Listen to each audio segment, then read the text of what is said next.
Welcome to the precision sharpening portion of the resilience matrix.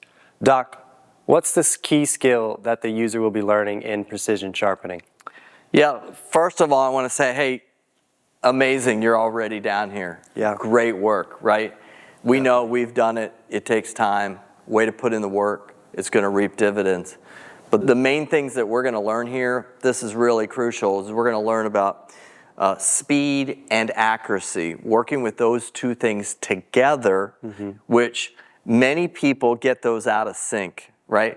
We can become really fast at doing things, and you can make errors while you do that. Or, on the flip side, you can get very accurate and almost become obsessional, and in the process, not be fast enough. We work a lot with NFL quarterbacks, and that's that sweet spot that we're trying to get for that quarterback is how can they be fast enough but yet accurate enough, and there's this balance between that. And that's the beauty of this exercise, is the database is built off of all of this. We know what that precise point is, and so we're doing two main exercises, pursuits and saccades, to develop the accuracy and the speed.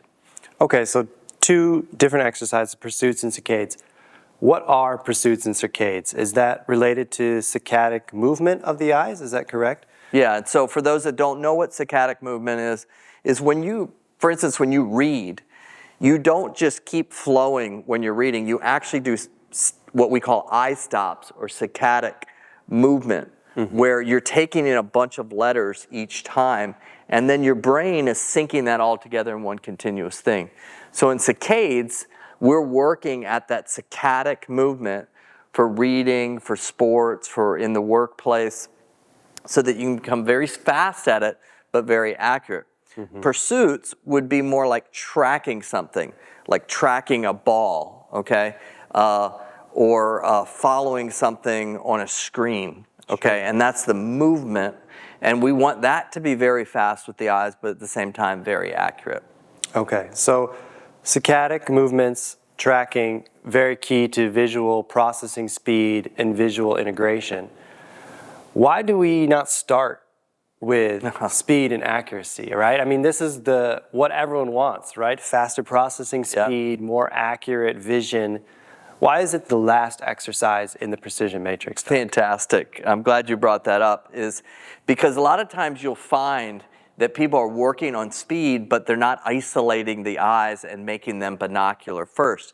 If you remember back from our other talks on this, is what we discussed was we need to be binocular. So what can happen is if I haven't developed the base of binocularity, I'm going to become very, very fast and maybe accurate, but only with one eye. And in so doing, my peripheral field is a third less for reading or sports or whatever I'm doing. I'm taking a third less.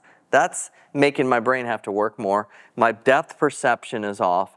And ultimately, the speed becomes more fatiguing for me because I'm just using one eye. We want the speed to be something that's more of a calm flow state. I see. So by reducing that depth perception, peripheral awareness, you're increasing the stress, the visual stress, and the fatigue will kick in sooner. Right, and that's why we do binocularity always first. Well, that's great, Doc. And to everyone, again, great that you made it here to precision sharpening, but don't stop now. Push through these exercises, saccades, pursuits, and best of luck as you become more resilient.